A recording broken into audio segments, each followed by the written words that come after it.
Alhamdulillahi nahmaduhu wa nasta'inuhu wa nastaghfiruh wa na'udzu billahi min shururi anfusina wa min sayyiati a'malina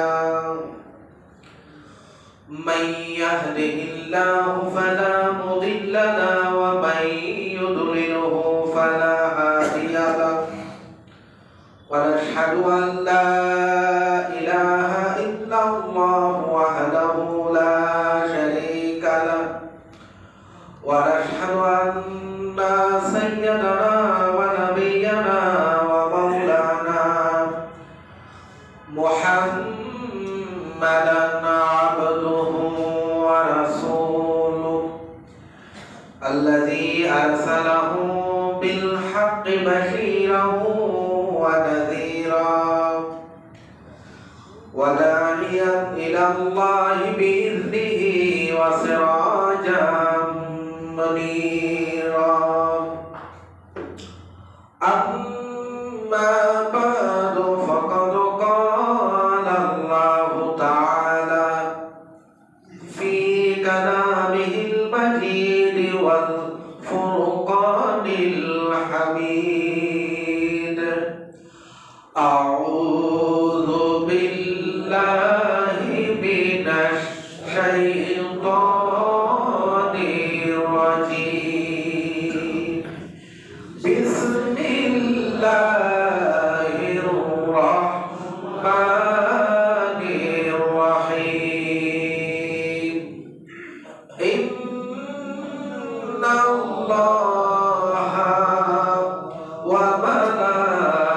وملائكته يصلون على النبي يا أيها الذين آمنوا صلوا عليه وسلموا تسليما اللهم صل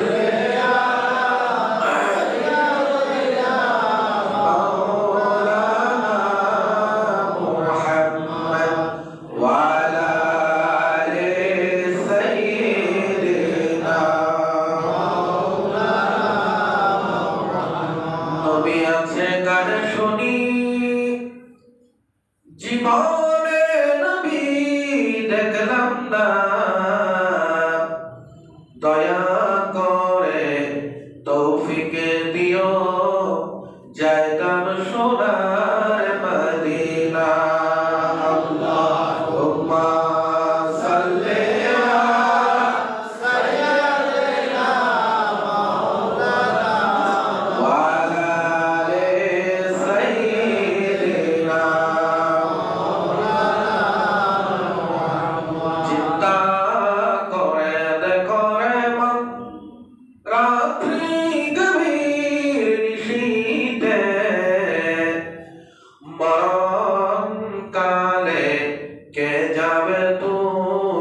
সঙ্গী হয়ে কবরে আল্লাহুম্মা সাল্লি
ইলাহা ইল্লাল্লাহ লা আল্লাহ লা ইলাহা লা ইলাহা লা ইলাহা লা ইলাহা ইল্লাল্লাহু মুহাম্মাদুর রাসূলুল্লাহ সাল্লাল্লাহু আলাইহি ওয়াসাল্লাম।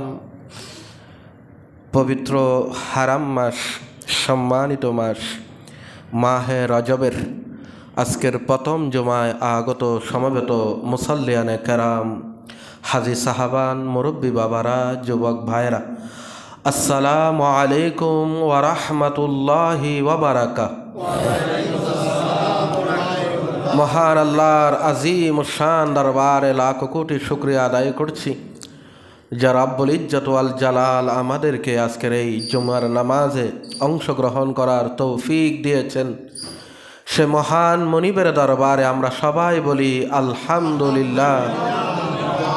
সাথে সাথে রসুল করিম রউফুর রহিম নূর নবী হুজুর মুহাম্মাদুর রাসূলুল্লাহ সাল্লাল্লাহু আলাইহি ওয়াসাল্লামের রওজা পাকে লাখ কোটি দরুদ ও সালাম পেশ করছি, যে মহান নবীর উম্মত হওয়ার কারণে আমরা সর্বশ্রেষ্ঠ উম্মত হয়েছি। আমরা আবারও বলি আলহামদুলিল্লাহ।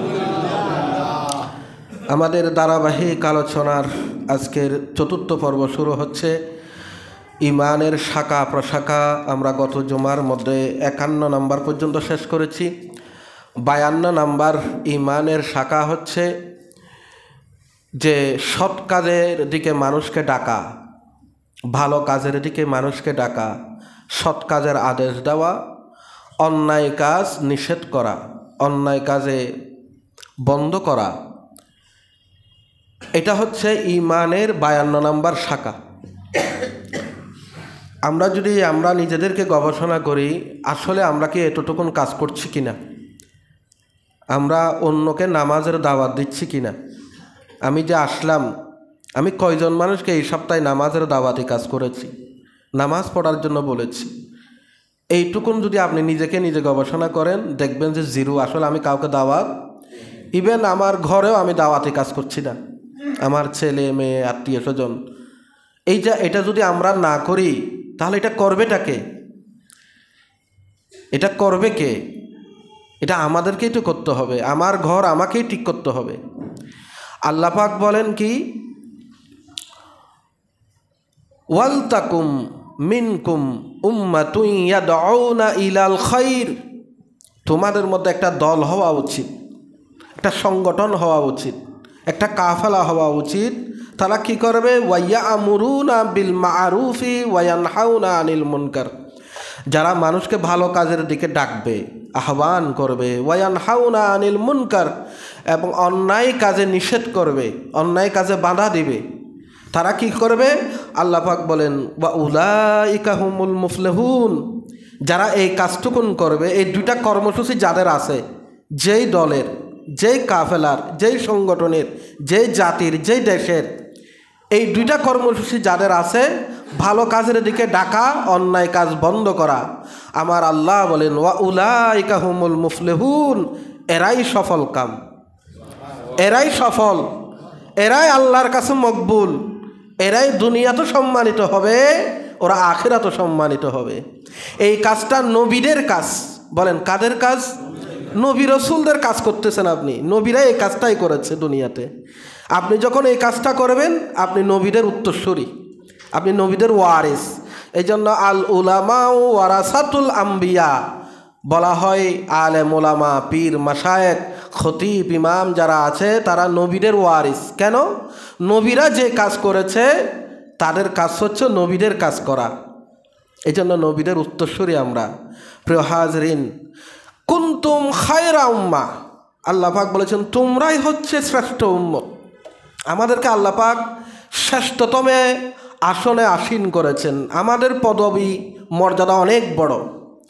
আমরা নিজেকে প্রধানমন্ত্রী মনে করলে অনেক বড় মনে করি। এমপি অনেক বড়, কাউন্সিলর অনেক বড়, দুনিয়ার সম্মান, এটা ঠিক আছে। কিন্তু আল্লাহ পাক আমাদেরকে একটা পদবি দিয়েছেন, আমাদের একটা মর্যাদা দিয়েছেন, সেটা হলো কুনতুম খায়রা উম্মাহ, তোমরা হচ্ছে শ্রেষ্ঠ উম্মত। সেই আদম আলাইহিস সালাম থেকে ঈসা আলাইহিস সালাম পর্যন্ত কত নবী এসেছে, কত তাদের উম্মত এসেছে। আল্লাহ পাক বলেন কুনতুম খায়রা উম্মাহ, আদম আলাইহিস ইসলামের উম্মত শ্রেষ্ঠ না, মূসা আলাইহিস ইসলামের উম্মত শ্রেষ্ঠ না, ঈসা আলাইহিস ইসলামের উম্মত শ্রেষ্ঠ না, কুনতুম খায়রা উম্মাহ, তোমরাই শ্রেষ্ঠ। তবে শুধু শ্রেষ্ঠত্বের আসনে আসীন হলে হবে না, তোমাদেরকে একটা কাজ করতে হবে, সেটা হলো উখরিজাত লিন্নাসি তা'মুরুনা বিল মা'রুফি ওয়া তানহাউনা আনিল মুনকার। তোমাদের দুইটা কাজ, একটা মানুষকে ভালোর দিকে ডাকবা আর অন্যায় কাজ বন্ধ করবা। কর্মসূচি কয়টা?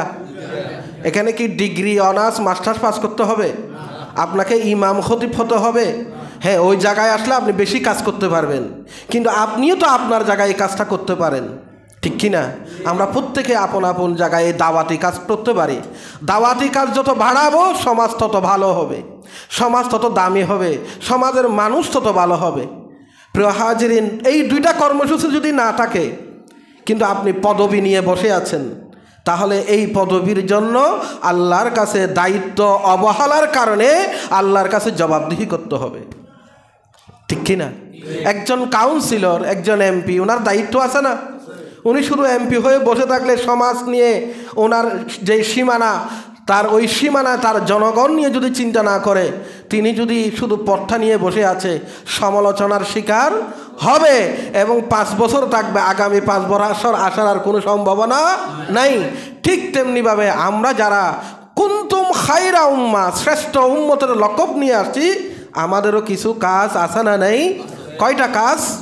উখরিজাত লিন্নাসি তা'মুরুনা বিল মা'রুফ, মানুষকে ভালোর পথে ডাকো, নামাজের দিকে ডাকো, দ্বীনের পথে ডাকো, কোরআনের দিকে ডাকো, ইনসাফের দিকে ডাকো, এহসানের দিকে ডাকো, ভালোবাসার দিকে ডাকো, মহব্বতের দিকে ডাকো।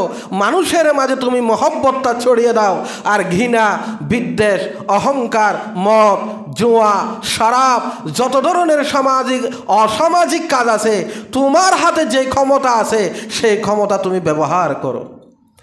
এখন আপনি কিভাবে করবেন এটা?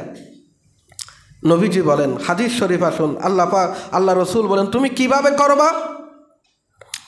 ক্বালান নবিয়্যু, বলেন সাল্লাল্লাহু, সবাই বলেন সাল্লাল্লাহু, মান রা মিনকুম মুনকারান ফালইগাইয়িরু বিয়াদিহি ফাইন লাম ইয়াস্তাতি ফাবিকলবিহি ফাইন লাম ইয়াস্তাতি ফাবিলিসানিহি ফাইন লাম ইয়াস্তাতি ফাবিকলবিহি ওয়াজালিকা আদাফুল ঈমান।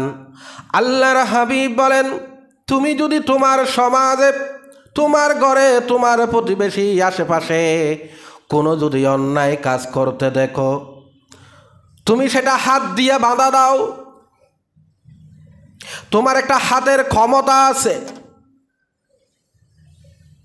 যিনি প্রশাসনিক দায়িত্বে আছে তার একটা ক্ষমতা আছে, যিনি রাষ্ট্রীয় দায়িত্ব আছে তার একটা ক্ষমতা আছে, সমাজের যিনি মেম্বার তারও একটা ক্ষমতা আছে, যিনি কাউন্সিলর তার একটা ক্ষমতা আছে। তোমার যে এখানে হাত দিয়া বন্ধ করা মানে প্রশাসনিক যে ক্ষমতা তোমার আছে সেটা কাজে লাগাও, হাত দিয়া বন্ধ করে দাও, অন্যায় কাজের বিরুদ্ধে তুমি রুখে দাঁড়াও। তোমার কোনো প্রশাসনিক ক্ষমতা নাই, অন্যায় কাজ করার মতো, বন্ধ করার মতো যে ক্ষমতা তোমার থাকা দরকার সেটা তোমার নাই। তুমি তখন কি করবা? তুমি ফাবিলিসানিহি, জিহ্বা দিয়া তার প্রতিবাদ করো। জিহ্বা দিয়া তুমি কিভাবে প্রতিবাদ করবা? তুমি সেটার বিরুদ্ধে মিছিল করো, মিটিং করো, মানববন্ধন করো, মানুষকে সচেতন করো, বক্তৃতা দাও, এটার বিরুদ্ধে সমাজের মধ্যে মানুষ তৈরি করো। তোমাকে তো আল্লাহ সেই ক্ষমতা দিয়েছে, তুমি যেই জিহ্বাটা ব্যবহার করো। এখন তুমি বক্তৃতাও দিতে পারো না, মিছিলও যেতে পারো না, মিটিংও যেতে পারো না, আন্দোলন সংগ্রামও তোমার কোনো ভূমিকা নাই। এটাও যদি করতে না পারো, ফাবিকলবিহি, তুমি অন্তরে অন্তরে সেটা ঘৃণা করো, অন্তরে অন্তরে ঘৃণা করো। তাহলে অন্যায় কাজ বন্ধ করার জন্য অপশন হলো কয়টা? একটা হলো প্রশাসনিক ক্ষমতা, 2 নম্বরে বক্তব্য, মানুষকে সচেতন করা, 3 নম্বর অন্তরে অন্তরে। বড় দুঃখের বিষয় হলো হাত তো ব্যবহার করি না, বক্তব্য দিই না, মানুষকে সচেতনও করি না, অন্তরে অন্তরে যে ঘৃণা করার কথা বলা হয়েছে আদৌ আমরা সেটা করছি কিনা সন্দেহ আছে, ঠিক কিনা? আমরা তো ওটাও করছি না। আল্লাহর হাবিব বলেন ওয়াজালিকা আদাফুল ঈমান, যে কলবে কলবে ঘৃণা করেছে সেটা ঈমানের 3 নম্বর শাখা, 3 নম্বর স্তর। ঈমানের প্রথম স্তর হলো হাত দিয়ে বাঁধা দেওয়া, শক্তি দিয়ে বাঁধা দেওয়া, এটা হলো ফার্স্ট ক্লাস ইমানদার। সেকেন্ড ক্লাস ইমানদার হলো যারা বক্তব্য দিয়ে মিছিল করে, মিটিং করে, আন্দোলন সংগ্রাম করে, মানববন্ধন করে, সমাজের অন্যায়ের বিরুদ্ধে মানুষকে সচেতন করেছে, এরা সেকেন্ড ক্লাস ইমানদার। থার্ড ক্লাস ইমানদার হলো যে কলবে কলবে অন্তরে অন্তরে ঘৃণা করে, তারা কয় নাম্বার ইমানদার? 3 নম্বর ইমানদার। আমরা 3 নম্বরও আছি কিনা সন্দেহ আছে। অন্তরে যদি ঘৃণা করতাম, অন্যায়কারী যারা তাদের সাথে বন্ধুত্ব করতাম না, অন্তত তাদের থেকে দূরত্ব বজায় রাখতাম। এখন তো সমাজে তাদের সাথে আমাদের বেশি বন্ধুত্ব, যারা সমাজে সবচেয়ে বেশি অন্যায় করে, জুলুম করে, অবিচার করে, বেবিচার করে, পাপাচার করে, সুদ খায়, ঘুষ খায়, টাকা আছে, গাড়ি আছে, বাড়ি আছে, তাকে সালাম একবারের জায়গায় 10 বার দিই। আর যে গরিব মানুষটা কোনো অপরাধ করে না তারে আমরা বোকা শোকা, তাকে আমরা নানান ধরনের টিটকারি করি। এটা আপনার ঈমানের 3 নম্বর শাখায়ও আপনি। তাহলে ঈমানের 52 নম্বর শাখা কি? মাশাআল্লাহ, সৎ কাজের আদেশ দেওয়া, সৎ কাজের দিকে মানুষকে। এই যে এখানে আলোচনাটুকুন হচ্ছে, বলেন তো প্রতি জুমায় ধারাবাহিক আলোচনা হচ্ছে না? এই ধরনের আলোচনা পাওয়াটা কঠিন। এই যে ধারাবাহিক আলোচনায় যদি আপনি মানুষকে দাওয়াত করেন, ভাই ঈমানের 77টি শাখা প্রশাখা তুমি কি জানো? সে বলবে না আমি তো জানি না। আসো, তোমাকে আমি দাওয়াত করছি আমাদের সৈয়দ হাসান আলী জামে মসজিদে, এখানে এভাবে ধারাবাহিক আলোচনা চলতেছে, তোমাকে আমি দাওয়াত করছি, তুমি আজকে জুমার নামাজ আমার সাথে পড়বা, অথবা এত টাইমে যাবে। আপনি যে তার দাওয়াতটা করছেন, সে আসলো, সে আলোচনা শুনলো, আলোচনা শুনে তার হৃদয়ে গেঁথে নিল, সেগুলো আমল করতে শুরু করলো। মৃত্যু পর্যন্ত যা আমল করবে সব আমলের সওয়াব আপনার আমল নামায় ঢুকে যাবে।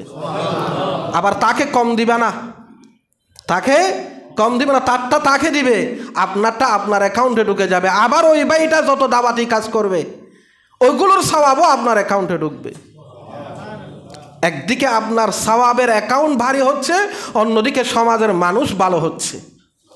ধরবেন হাতটা, ভাই আসুন আমরা সৈয়দ হাসান আলী জামে মসজিদে যাব, বসুন, আমি আপনাকে বসাই দেব, শুনুন আলোচনাগুলো, হয়তো আপনার হৃদয় টাচ করবে। বলে ইনশাআল্লাহ। এটা একটা অংশ। আপনি একটা ভালো ওয়াজ পেয়েছেন, ভালো একটা আলোচনা পেয়েছেন, এই আলোচনাটা সমাজের জন্য দরকার, এটা শেয়ার করে দেন। শেয়ার করে দিলে আরও 5,000 মানুষের কাছে পৌঁছে যাবে। আপনার একটা শেয়ারের কারণে আরও হাজার হাজার মানুষ শুনতে পারবে। এই যে আমাদের এগুলো ভিডিও হচ্ছে, এগুলো লাইভে যাবে, এগুলো ইউটিউবে যাবে। আপনাদের খতিব সাহেবের নাম কি? ঢুকবেন, ঢুকে ওখানে শেয়ার করে দেন, এগুলো সারা দেশে ছড়িয়ে পড়বে, আপনিও সওয়াবের অংশীদার হয়ে যাবেন। এটা ভালো কাজের কতগুলো করার অনেক সুযোগ আছে, আমরা করছি না। ভালো কাজ করার অনেক সুযোগ সুবিধা এখন অনলাইনের যুগে আরও বেড়ে গেছে। আল্লাহ আমাদেরকে তৌফিক দান করুন। 53 নম্বর শাখা, পরস্পরে ভালো কাজে সহযোগিতা করা। একটা ভালো কাজের উদ্যোগ নিয়েছে, আপনি সহযোগিতা করেন। টাকা লাগতেছে, ভাই আমার কাছে এতটুকুন সামর্থ্য আছে, 500, 1000, 2000, 100 টাকা। যুব সমাজ এলাকার মধ্যে মাহফিলের একটা উদ্যোগ নিয়েছে। যুব সমাজ উদ্যোগ যদি নেই, আপনি মুরব্বী, আপনার কাছে আপনি সময় দিতে পারছেন না, কিন্তু আপনি আর্থিকভাবে সহযোগিতা করতে পারেন। ভাই আসো, তোমরা তো চাইলে ডান্সের আয়োজন করতে পারতা, পিকনিকের আয়োজন করতে পারতা, খেলাধুলার আয়োজন করতে পারতা, একটা মাহফিল করেছো, আসো, তোমাকে আমি 500 টাকা 1000 টাকা দিয়ে সহযোগিতা করলাম। এটা কি? ভালো কাজে সহযোগিতা করা। এইভাবে সমাজের মধ্যে কত ভালো কাজ। একটা মহিলার বিধবা মহিলা, তার স্বামী মারা গেছে, তার সংসারটা কিভাবে চলবে। সমাজের কিছু মানুষ উদ্যোগ নিয়েছে এই বিধবা মহিলার সংসার চালানোর জন্য আমরা একটা ব্যবস্থা করে দিই, আপনি সেখানে সহযোগিতা করেন। একটা এতিম ছেলে লেখাপড়া করতে পারছে না, আপনি সহযোগিতা করেন।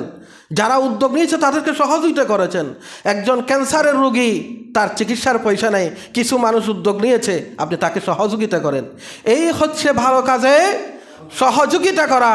এটা ন্যূনতম কোনো কাজ না, এটা কিন্তু ঈমানের শাখা। বলেন ঈমানের শাখা। 53 নম্বর, ওয়া তাআওয়ানু আলাল বিররি ওয়াত তাকওয়া ওয়া লা তাআওয়ানু আলাল ইসমি ওয়াল উদওয়ান। তোমরা ভালো কাজে সহযোগিতা করো, মন্দ কাজে সহযোগিতা করিও না, ভালো কাজে সহযোগিতা করো। এখন আমরা সমালোচনা বেশি করি, সহযোগিতা করি না। যারা ভালো কাজের উদ্যোগ নেই তাদের বিরুদ্ধে সমালোচনা করি, কিন্তু নিজে কিছু করে না, নিজে কিছু করে নাই, যারা করছে তাদের সমালোচনা করছি। আমরা সবাই সমালোচক। এই সমালোচনা বাদ দিয়ে যারা করছে তাদেরকে সহযোগিতা করা, এটা ঈমানের শাখা। 54 নম্বর শাখা হচ্ছে ঈমানের লজ্জা, হায়া, শরম। আল হায়াউ শুবাতু মিনাল ঈমান।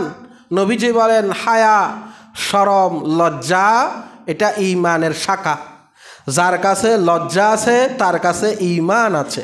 বলেন সুবহানাল্লাহ। যার কাছে হায়া নাই, শরম নাই, বেশরম, তার কাছে ঈমান নাই।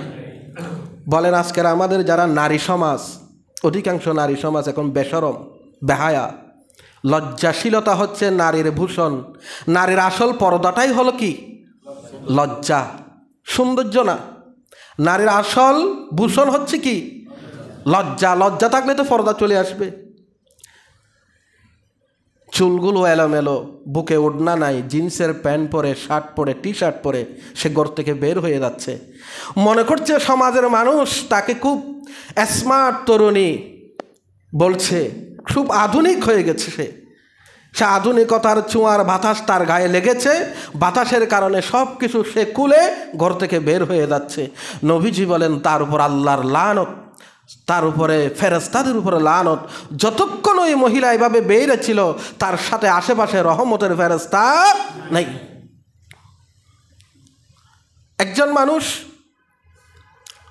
সে ডিম নিয়ে যাচ্ছে, এক মেয়ে, তো ডিম নিয়ে যাওয়ার সময় সে খুব সতর্ক করে যাচ্ছে। একজন টিচার সে ক্লাস নিচ্ছে পর্দার উপরে যে একজন মহিলার আসল দায়িত্ব হচ্ছে যে তার শরীরকে ঢেকে ফেলা। তো ছাত্রী প্রশ্ন করছে টিচারকে যে স্যার, আল্লাহ আমাকে এত সৌন্দর্য দিয়েছে, আমি আপনাকে প্রশ্ন করতে চাচ্ছি আমার সৌন্দর্য ঢাকার জন্য কেন দিল? এটা যদি আমি প্রকাশেই করতে না পারি, কেন আমি ঢেকে রাখবো? আল্লাহ তো আমাকে এত সুন্দর করে করেছে। তখন টিচার বলল, আচ্ছা শোনো, তুমি দোকান থেকে ডিম কিনলা, ডিম কিনে বাসায় যাবা, তো তুমি কিভাবে বাসায় যাবে? কয় আমি এমনভাবে বাসায় যাব যেন একটা ডিমও না ভাঙে, ডিমগুলো ঠিক থাকে। তো শিক্ষক বললেন, শোনো, ডিম না ভাঙবে কেন? ডিম তো ভাঙ্গার জিনিস। এটা কিসের জিনিস? ভাঙ্গার জিনিস, এটা তো ভাঙতে হবে, অসুবিধা কোথায়? কয় না স্যার, এটা যদি পথে ভেঙে যায় এটা তো কোনো কাজে, এটা আমাকে রান্নাঘরে গিয়েই ভাঙতে হবে, সেখানেই ডিমের কাজটা সারতে হবে। তখন টিচার বলল, শোনো, তোমাকে যে সৌন্দর্য দিয়েছে এই সৌন্দর্য রাস্তাঘাটে, ওই মাঠে ময়দানে, বাজারে ঘাটে দেখানোর জন্য নয়, এই সৌন্দর্য দিয়েছে তোমার স্বামীর জন্য। তোমার পরিপূর্ণ সৌন্দর্য তোমার সেই বেডরুমে তোমার স্বামীর সামনে ওপেন করে দাও। জোরে বলুন না সুবহানাল্লাহ। এই সৌন্দর্য কার জন্য? স্বামীর জন্য তোমাকে এই সৌন্দর্য দেওয়া হয়েছে। এখন উল্টো হয়ে গেছে, আমরা স্বামীর সামনে আমাদের মা বোনেরা, আমাদের যুবতী বোনেরা ওরা কাজের বুয়া হয়ে থাকে, আর যখন ঘর থেকে বের হয় ওরা দামি দামি পোশাক পরে সৌন্দর্য, নানান আস্কারা মাস্কারা, নানান ধরনের সোনো পাউডার ব্যবহার করে তারা বিয়ে শাড়িতে পার্টিতে বেড়ে যাচ্ছে। বুরকা, বলেন বুরকা নাই। স্বামীর সামনে অগুছালো, বাহিরে গুছালো। এতে স্বামী আর স্ত্রীর দূরত্ব বাড়তেছে, স্বামী আরেক স্ত্রীর দিকে আকর্ষিত হচ্ছে, স্বামী পরকীয়ায় আসক্ত হচ্ছে। রসুল বলেন তুমি স্বামীর সামনে সাজগুজ করে থাকো, প্রতিদিন প্রতি রাত তুমি নববধূর মতো সেজে যাও, তাহলে স্বামী তোমার প্রতি আকৃষ্ট হয়ে যাবে। এবং স্ত্রী যদি স্বামীর জন্য সাজে, এটা সওয়াবের কাজ। এটা কিসের কাজ? সওয়াবের কাজ। আল হায়াউ শুবাতু মিনাল ঈমান, লজ্জাশীলতা এটা ঈমানের শাখা। আমাদেরও লজ্জা থাকা দরকার, কাজে কর্মে, আলাপচারিতায়, কথাবার্তায়, আচার আচরণে, এখানেও লজ্জার একটা বিষয় আছে। বেহায়া বেশরম হওয়া এটা ঈমানদারের চরিত্র নাই। ঈমানদার লজ্জাশীল হবে, সব সময় তার কথাবার্তায় লজ্জাশীলতা ফুটে উঠবে। আল্লাহর হাবিব বলেন ঈমানের 55 নম্বর শাখা হলো মা বাবার সাথে ভালো ব্যবহার করা, মা বাবার হক আদায় করা, মা বাবার সাথে সুন্দর ব্যবহার করা। মনে রাখবেন, আল্লাহর পরে, রসুলের পরে সবচেয়ে যার মর্যাদা, তিনারা হলেন আমাদের মা বাবা। আল্লাহ পাক বলেন ওয়াকাদা রাব্বুকা আল্লা তা'বুদু ইল্লা ইয়্যাহু ওয়া বিল ওয়ালিদাইনি ইহসানা। আল্লাহ পাক বলেন আমার পরে তোমরা তোমাদের মা বাবার সাথে সুন্দর ব্যবহার করো, সর্বোৎকৃষ্ট আদব দেখাও। আল্লাহর হাবিব বলেন রেদার রাব ফিরাদাল ওয়ালেদাইন, আল্লাহ যার উপর, ওই বান্দার উপর খুশি, ওই সন্তানের উপর খুশি যেই সন্তানের উপর তার মা বাবা খুশি। মা বাবা খুশি, আল্লাহ খুশি। মা বাবা নাখুশ, আল্লাহ নাখুশ। হযরত আবু হুরায়রা রাদিয়াল্লাহু তাআলা তিনি একদিন রসুলের দরবারে আসতে খুব দেরি হয়ে গেল। আল্লাহর হাবিব বললেন আবু হুরায়রা কি হয়েছে, আজকে তোমার এত দেরি হয়েছে কেন? আবু হুরায়রা বললেন ইয়া রাসূলুল্লাহ, আমি তো ইসলাম কবুল করেছি, কিন্তু আমার মা ইসলাম কবুল করে নাই। আমার মা দৈনিক আমার সাথে ঝগড়া করে, আজকে আমার সাথে খুব ঝগড়া হয়েছে। আমার মা আমাকে বলেছে আবু হুরায়রা, হয় তুমি ইসলাম ছাড়বা, না হলে আমার ঘর ছেড়ে দিবা, আমার ঘর ছেড়ে দিবা, আমাকে ছাড়বা। আবু হুরায়রা বললেন হুজুর আমি জবাব দিয়েছি, মা তোমার মতো হাজারো মা যদি ছাড়তে হয় আমি ছাড়তে রাজি, ঘর ছাড়তে হলে ঘর ছাড়বো, কিন্তু রসুল পাকের কদম মোবারক ছাড়তে পারবো?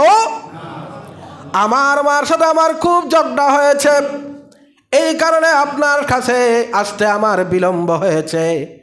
ইয়া রাসূলুল্লাহ, ইয়া হাবিবাল্লাহ, আমি আপনার কাছে এসেছি। ইয়া রাসূলুল্লাহ, আপনি দোয়া করলে দোয়া করতে দেরি, দোয়া কবুল হতে দেরি হয়। ইয়া রাসূলুল্লাহ, আমার আম্মা জানের জন্য একটু দোয়া করুন, যেন আমার আম্মাকে যেন আমার মতো আল্লাহ ইসলামের বাগানে কবুল করে ফেলে। আল্লাহর হাবিব হাত তুলে দিলেন।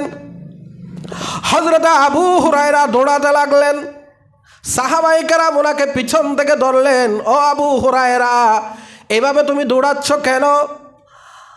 আবু হুরায়রা বললেন, ও আল্লাহর নবীর সাহাবীরা, আমাকে ধরেও না, আমি আমার বাসায় যাচ্ছি, আমার মার জন্য আল্লাহর হাবিব দোয়া করছে, আমি দৌড়াচ্ছি আমার মায়ের কাছে। কি আল্লাহর আমি আগে গিয়ে পৌঁছে গেলাম, নাকি দোয়া কবুল হয়ে আমার মা ইসলাম আগে কবুল করে নিয়েছে? কি কনফিডেন্স নবীর প্রতি! হযরত আবু হুরায়রা দৌড়াইয়া গেলেন, দরজায় নক করলেন, ভিতর থেকে আওয়াজ আছে আবু হুরায়রা, ও বাবা একটু দাঁড়াও, আমি গোসলটা সেরে আছি, একটু দাঁড়াও। আবু হুরায়রা বলে কিছুক্ষণ আগে আমার মায়ের মেজাজ ছিল খুব কড়া, এখন দেখি আমার মায়ের মেজাজ খুব শান্ত। আমার মনে হচ্ছে আমার মায়ের কথার মধ্য দিয়ে আমি ইসলামের সুগন্ধি খুঁজে পাচ্ছি।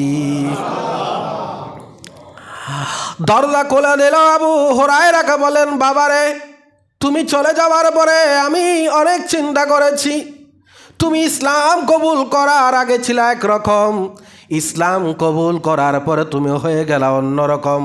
আমার প্রতি তোমার সেবা যত্ন, আমার প্রতি তোমার মহব্বত ভালোবাসা দ্বিগুণ থেকে দ্বিগুণ বেড়ে গেছে। ও আবু হুরায়রা, আমার ভুল হয়েছে, আমি এখন অনুতপ্ত হয়েছি। আবু হুরায়রা, তোমার রসুলের দরবারে আমাকে নিয়ে চলো। আল্লাহু আকবার। নবীজি বলেন, তোমার মা যদি মুশরিকাও হয়, কাফেরও যদি হয়, তোমার মা বাবার সাথে তুমি দুর্ব্যবহার করবা না, আল্লাহর কাছে দোয়া করতে থাকো, কারণ তারা তোমার জন্মদাতা মা এবং বাবা। জন্ম দেওয়ার ব্যাপারে তোমার মা যা কষ্ট করেছে, পৃথিবীর কোনো মানুষ এবং কি বাবা পর্যন্ত সেই কষ্ট। এই জন্য মায়ের মর্যাদা কয়বার বলেন? মায়ের মর্যাদা কত বড়? তোমার মা। নবীজিকে জিজ্ঞেস করলেন, ও সাহাবি জিজ্ঞেস করলেন, ইয়া রাসূলুল্লাহ, কাকে আমি বেশি ভালোবাসবো, কার সাথে আমি সবচেয়ে সুন্দর ব্যবহার করব? নবীজি বলেন, তোমার মা। সাহাবি বলেন, হুজুর এরপরে কে? কই তোমার মা। সাহাবি বলেন, হুজুর এরপরে কে? কই তোমার মা। এরপরে বলেন সাহাবি, তারপরে কে? কই তোমার বাবা। মায়ের মর্যাদা কত গুণ বেশি? 3 গুণ। মুহাদ্দিসিনে কেরাম এটা তাফসীর করেছেন এভাবে। কেন 3 গুণ বাড়িয়ে দিয়েছে? কারণ মা এমন 3টা কাজ করেছে যে কাজটা কোনো বাবা। 1 নাম্বার হচ্ছে মা পেটে ধারণ করেছে, এটা কোনো বাবা। এটা কি যন্ত্রণা! যারা বিয়ে করেছেন, স্ত্রীর দিকে তাকালে আপনি বুঝতে পারবেন আপনার মা কি কষ্ট করেছে। 2 নাম্বার, মা ডেলিভারি দিয়েছে, তার প্রসব বেদনা হয়েছে যেদিন আপনি দুনিয়াতে এসেছেন। এই যন্ত্রণা এটা কোনো পুরুষ মানুষ বুঝতে পারবে, কোনো বাবা সেটা স্বীকার করে নাই। 3, ওই বাচ্চাটাকে দুধ খাওয়ায়া 2টা বছর লালন পালন করা কি যে কষ্ট, এর সাথে সুপারগুলোর মতো লেগে থাকতে হয় বাচ্চাটার সাথে। এই 3টা কষ্ট মারা করেছে, কোনো বাবা করে নাই। নবীজি বলেন, তোমার মা, তোমার মা, তোমার মা, এরপরে তোমার বাবা। মা বাবা যেন মনে ব্যথা না পায়। আল্লাহর হাবিব বলেন, তুমি তোমার মা বাবার দিকে ভালোবাসার নজর দিয়ে তাকাও, মহব্বতের নজর দিয়ে তাকাও, ভালোবাসার নজর দিয়ে রাখাবা, মুস্কি মুস্কি হাসবা। আল্লাহর হাবিব বলেন, যে সন্তান তার মা বাবার দিকে অন্তত একবার ভালোবাসার নিয়ে নজর দিয়ে তাকাবে, মহব্বতের নজরে তাকাবে, মা বাবার সাথে হাসি মুখে কথা বলবে, ওই সন্তানকে আল্লাহ একটা মকবুল হজের সওয়াব দিবে। সাহাবী প্রশ্ন করতে দেরি হয় নাই, খুব বুদ্ধিমান সাহাবী বলেন, কোন সন্তান যদি 100 বার তাকায়, আল্লাহর হাবিব বলেন, আমার আল্লাহ গরিব না, আমার আল্লাহ গনিউর রহমান, তোমাকে 100 মকবুল হজের সওয়াব দিবে। লাখ লাখ টাকা খরচ করে যারা হজ করতে যায়, টাকা যদি অবৈধ হয়, এই হজ কবুল হওয়ার সুযোগ। কিন্তু আপনি যদি মা বাবার দিকে একটু ভালোবাসার নজর দিয়ে তাকান, আমার রসুল বলেন, তোমাকে মকবুল হজের সওয়াব দেওয়া হবে। আল্লাহু আকবার বলেন, আল্লাহু আকবার। মা বাবার দিয়ে ভালোবাসার নজর দিয়ে তাকাও। বুড়ো হয়ে গেলে আমরা মা বাবাকে বলি বুড়া আর বুড়ি। জুড়ে বলুন না নাউজুবিল্লাহ, আরো জুড়ে বলুন নাউজুবিল্লাহ। বাবাটা ড্রয়িং রুমে বসে আছে, মা ড্রয়িং রুমে বসে আছে, কোনো কথাবার্তা নাই, সোজা বেডরুমে চলে যাচ্ছে সন্তান। কি সুন্দর হাসি মুখী কথা বলছে, কিন্তু মা বাবার দিকে তাকালে বিরক্তি বোধ করছে। বুড়া আর বুড়ির কিটকিটানির জ্বালায় বাসি, আয় হায় হায়, সব শেষ, সব শেষ। একটা ফুটা চুপ দিয়ে পড়তে হবে না, ফুটাও পড়তে হবে না, অন্তর থেকে যদি উফ শব্দটা চলে আসে, আল্লাহ পাক বলেন, উফিউ ওয়ালা তানহারহুমা ওয়াকুল্লাহুমা কাউলান কারীমা। খবরদার, তোমার মা বাবা যদি অন্তর থেকে একটা ব্যথা পায় উফ বলে, এটা মুখে উচ্চারণ করতে হবে না, সাথে সাথে তোমার জীবনের সব শেষ। মা বাবা জান্নাত বেশি দূরে নাই, জান্নাত আপনার ঘরেই। নবীজি বলেন, তোমার মায়ের কদমে চুমা দাও। তুমি মায়ের কদমে চুমা দাও নাই, তুমি আল্লাহর সেই জান্নাতের চৌকটে চুমা দিয়েছ। তোমার মায়ের পায়ের নিচে জান্নাত, তোমার মায়ের পায়ের নিচে জান্নাত, তোমার মায়ের পায়ের নিচে জান্নাত। কি সম্মান আল্লাহ বাড়িয়ে দিয়েছেন মা বাবার। এখানে যারা সন্তানরা আছেন, আমরা প্রত্যেকেই সন্তান, আবার প্রত্যেকেই মা বাবা। আমরা আপন আপন জায়গায় যদি মা বাবাকে সম্মান করি, ওই যে আপনার ঘরে যে ছেলে মেয়ের জন্ম হয়েছে এটা দেখবে যে আমার দাদাকে কি সম্মান করছে, দাদিকে কি সম্মান করছে, দাদা দাদির সাথে মা বাবার কি সম্পর্ক, এটা যদি দেখে আপনার সন্তানরাও আপনার সাথে সেরকম সুন্দর আচরণ করবে। আল্লাহুম্মা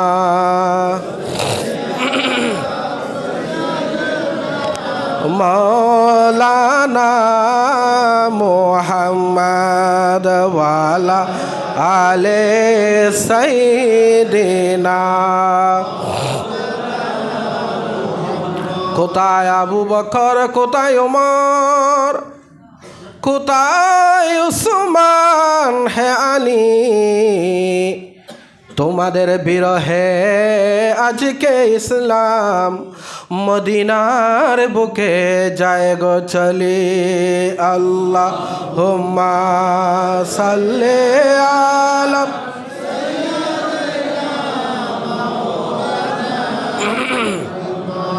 ওয়ালা আলি সাইয়্যিদিনা।